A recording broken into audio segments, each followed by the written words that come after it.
publicité, ça prend pas la serre. Gros, je vois tout comme Fico. Wesh équipe, bon bah ça y est, dernier jour de la semaine, j'espère que t'as passé une bonne semaine et que la semaine qui va arriver sera encore meilleure. Sinon bah on commence directement l'actualité. Bah équipe, pour commencer cette petite actualité du dimanche, on va parler de Ben PLG, car hier je vous ai dit qu'il a fait son concert à l'Olympia et que c'est Medjin qui a fait la première partie. Et je suis tombé sur une vidéo où en gros bah ils étaient eux deux à une table en face à face. Et ça avait l'air d'être une sorte de rap battle. En gros, ils se sont clashés en musique. Mais voilà quoi, t'as capté, c'était bon enfant. Et c'est une vidéo que j'ai vu tourner sur Twitter. Il y a eu quelques partages, il n'y avait pas beaucoup de vues dessus. Donc c'est pour ça que je vous la repartage. Pour les personnes qui l'ont pas vu, regardez. Et c'est la seule vidéo que j'ai vue de cette table justement. Je laisse les rappeurs dépenser la moitié de leur avance en Uber Eats. À force qu'on crie dessus, j'avais plus d'estime. Là, je suis dans ce jeu, y'a plus d'esquive. Tiens, on regarde la taille de tes claouis poteaux quand y'a plus les streams.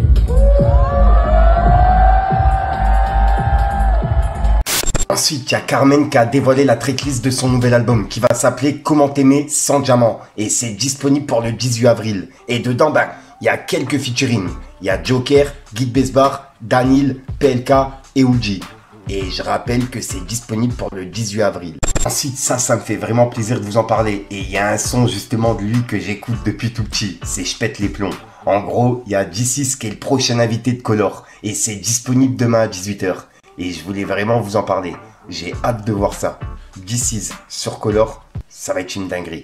Ensuite, on a la Manu 19 qui a laissé un message et il y a plein de personnes qui s'y attendaient pas. En gros, il a dit comme quoi s'il atteint les 300 000 abonnés sur Instagram, il va sortir un projet. On peut voir qu'il a dit. Donc, on est 140 000 sur Insta.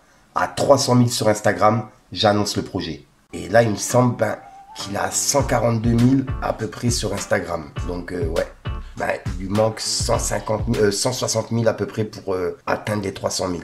Ensuite, ça pour le coup, je m'y attendais pas du tout. Il y a la crime qui a clashé GameXpress sur TikTok. En gros, il y a GameXpress qui a mis une vidéo sur TikTok en disant « À Skip, je ressemble à la crime ». Et suite à cette vidéo, vous connaissez TikTok, c'est parti en clash. Mais voilà quoi, c'était du troll pour rigoler. Et il y a la crime qui a réagi en mettant un commentaire. Il a dit « La crise ». Et on peut voir qu'il a plus de j'aime, presque plus de j'aime que la publication de base. Et il y a GameXpress qui a commenté avec des emojis qui pleurent. Donc voilà. Donc pour l'instant, ça se termine comme ça. Je pense pas que c'est un vrai clash, tu vois. C'était juste pour rigoler. Mais c'est vrai que pour le coup, le commentaire, la crise, je m'y attendais pas. Je suis tombé dessus là en regardant des vidéos de TikTok. Je vous invite à venir sur mon TikTok pour les personnes intéressées. Oui, là dans quelques jours, je vais inonder TikTok. Donc voilà. Allô, salam.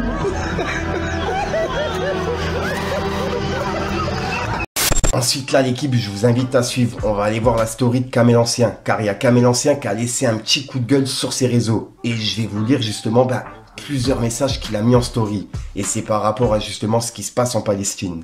Et je voulais justement vous en parler et avoir vos avis. On peut voir que Kamel Ancien il a dit.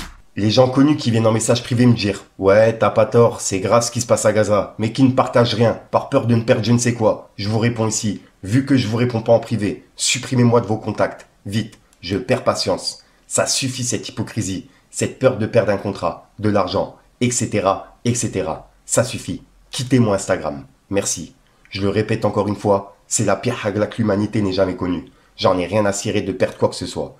De toute façon, et depuis mes débuts, j'ai toujours été boycotté, mis de côté, pour des prises de position déjà en 2006, pour la Palestine. Et je vous raconte pas tout, si vous saviez. Les sionistes, j'en connais un rayon. Ils m'ont mis des bâtons dans les roues à l'époque, où j'étais un artiste. À l'époque, où on a essayé de faire monter le grappling en 2003. Et là, je vais pas parler. Pas peur de perdre quoi. Je peux plus. Les images là, je peux plus. Sur les réseaux, pareil. Ils n'ont jamais voulu me certifier, parce que j'ai toujours défendu cette cause. Mais je m'en tape. J'ai la plus belle communauté sur les réseaux. Et j'ai pas de gamins abonnés à mes comptes. Vive la Palestine, Gaza, je t'aime. Et il a mis un emoji qui adore.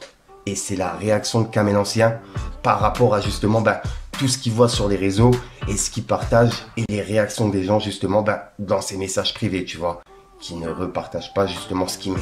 Donc voilà. Donc ouais, dites-moi dans les commentaires ce que vous en pensez et je tenais vraiment à vous en parler dans cette vidéo.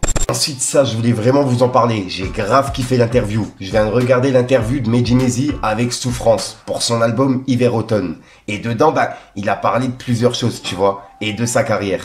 Et il y a un moment, il a parlé de « Est-ce que le rap, il est mort ?»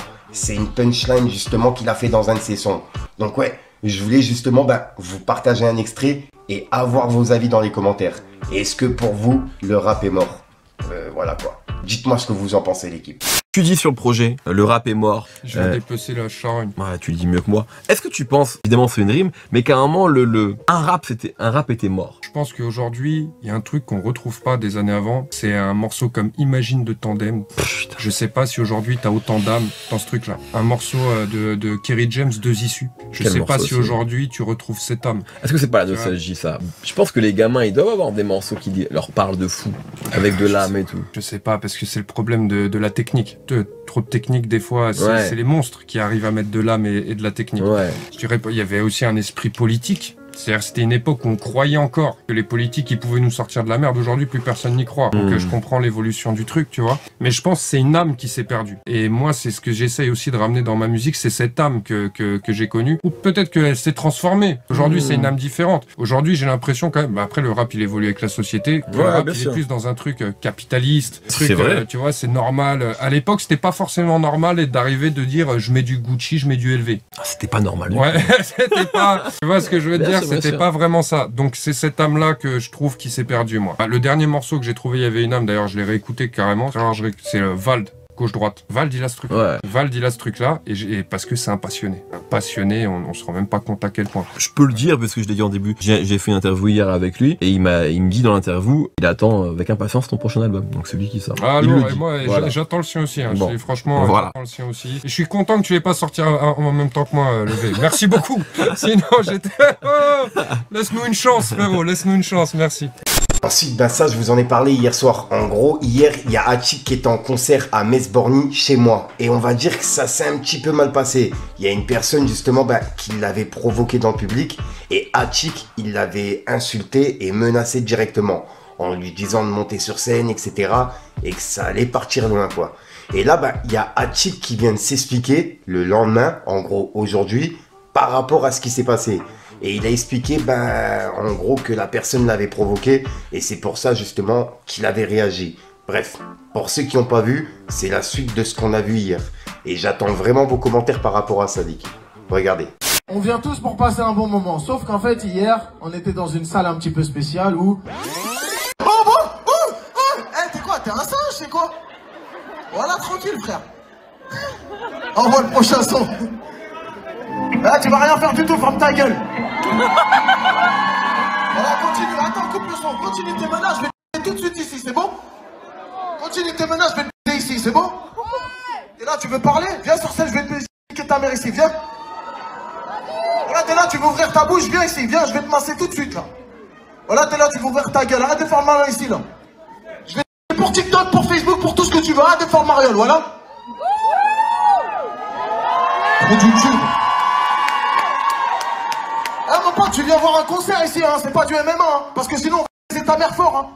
Donc reste tranquille. Voilà. Ferme ta gueule, voilà. T'as 10 ans.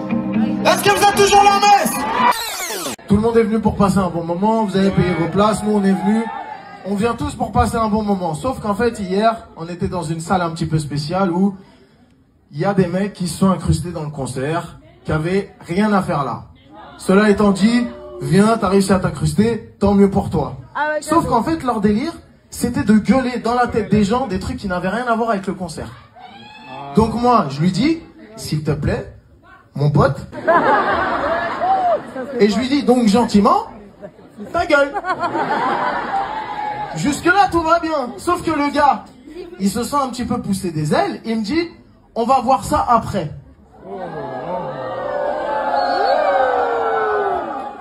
Alors peut-être que j'aurais pas dû réagir comme ça, mais moi, dans mon langage, le on va voir après, ça veut dire, pourquoi tu veux attendre? Viens tout de suite. C'est juste ça ce qui s'est passé. Donc, c'était pas des fans, c'était pas des gens de mon pays. Ensuite, on va aller voir du côté de Booba, car il y a Booba qui a réagi à Jean-Marc Morandini qui a été condamné à 2 ans de prison avec sursis en appel pour corruption de mineurs. Et Booba, ben, il vient de laisser un message qui dit « Seul un fou irait se battre pour ce pays. Un pays qui ne protège pas ses enfants est un pays maudit. » Et il a mis un drapeau pirate. Et en gros, ben, c'est par rapport à Jean-Marc Morandini qui sera toujours sur CNews, malgré qu'il a été condamné à 2 ans de prison avec sursis, en appel pour corruption de mineurs. Donc ouais, c'est une dinguerie. En gros, ces personnes-là, ils sont plus protégés que des petits délits, des petits vols, etc. C'est un truc de ouf. Dites-moi dans les commentaires ce que vous en pensez, mais voilà quoi. J'arrive pas à comprendre comment ce genre de personne reste à l'antenne malgré les accusations qu'il y a sur lui. Et pour continuer du côté de Booba, juste après, il a laissé un message, mais cette fois-ci, c'est en rapport à Cyril Hanouna et le complément d'enquête qui a été fait il y a quelques mois, tu vois, sur justement TPMP et Cyril Hanouna. Et on peut voir que Booba, il a dit « Complément d'enquête, Tristan, encore merci pour l'invitation. Votre travail est important. La vérité est importante. Un jour, il faudra qu'elle arrête de prendre l'escalier. Ce jour viendra. » Et il a mis un drapeau pirate. Et il a remis l'extrait de lui-même dans l'émission. Donc ouais, si jamais je peux passer un extrait, je vous passe un extrait. Sinon, c'est disponible sur Twitter. Et juste après, il a laissé un message qui dit « Pour ça que depuis un bon moment, tout est incroyable. » Et il a publié une vidéo où dedans, la personne parle des médias et justement des médias qui font payer les rappeurs qui passent sur leurs médias et qui disent comme quoi c'est incroyable, etc. et qu'il n'y a pas vraiment, de mention comme quoi la personne elle a payé. Enfin voilà, en gros, c'est ce qu'il explique dans la vidéo. Regardez. Il y a un problème avec les médias rap. Bouscapé, Rap Plume, un clip de rap, etc. Vous en avez forcément déjà vu passer sur Twitter ou Instagram, vu que le rap est un des genres de musique les plus écoutés. Et la chose qui pose problème se trouve dans leur système économique. En fait, l'une des sources privilégiées de ces comptes pour faire de l'argent est la promotion d'artistes qui payent pour avoir la visibilité de ces médias. Et à ce sujet, une enquête de Mediapart ainsi que plusieurs leaks ces dernières semaines font beaucoup parler d'eux. On peut y voir par exemple qu'un post Insta chez Bouscapé coûte au moins 1500 €, une vidéo chez Interlude coûte au minimum 550 €, un montage photo chez La Crème c'est 500 €, et enfin un tweet chez Raptime c'est 150 €. Je vais pas faire tous les médias incriminés, mais vous avez compris le système. Et là-dedans, le souci c'est pas que c'est de la pub, c'est surtout que l'aspect publicité payée n'est jamais indiqué sur les posts. Ce qui est illégal déjà, et éthiquement pas très propre. Ces médias font croire à leur audience que c'est leur goût et leurs choix éditoriaux qui les poussent à mettre tel ou tel petit artiste en avant. On pourrait même parler de médias rap fabriqués de toutes pièces par des maisons de disques. C'est le cas d'Universal Music qui a créé le média Dose en 2019. Et ce genre de pratique vraiment problématique va créer de la méfiance et du doute sur la sincérité de la presse musicale actuelle. Déjà que le secteur n'allait pas très bien, là on atteint encore une autre étape. Voilà, donc voilà l'équipe, c'est tout pour cette petite vidéo. Comme d'hab, n'hésite pas à mettre un petit pouce bleu pour soutenir les référencements et à me dire ce que t'en penses dans les commentaires. Et comme d'hab, si t'as pas envie de mettre un commentaire, tu mets un doigt un peu, alors c'est juste pour référencement. Ouais, ça va, c'est passé. Ouais, sinon, comme d'habitude, c'est tout trop. Tu vas la retrouver en fin de vidéo dans plusieurs vidéos, parce que généralement, je termine mes vidéos à la dernière minute, donc c'est compliqué pour pouvoir tourner. Sinon, je te mets mes réseaux à l'écran. Si jamais t'as de l'actualité, je pourrais en parler en vidéo. Et j'arrête de te rendre fou, je te dis à soir pour une prochaine vidéo, une nouvelle exclue. Oh, j'avais plus d'air, ouais, presque je tombe dans les vapes. Peace les gars.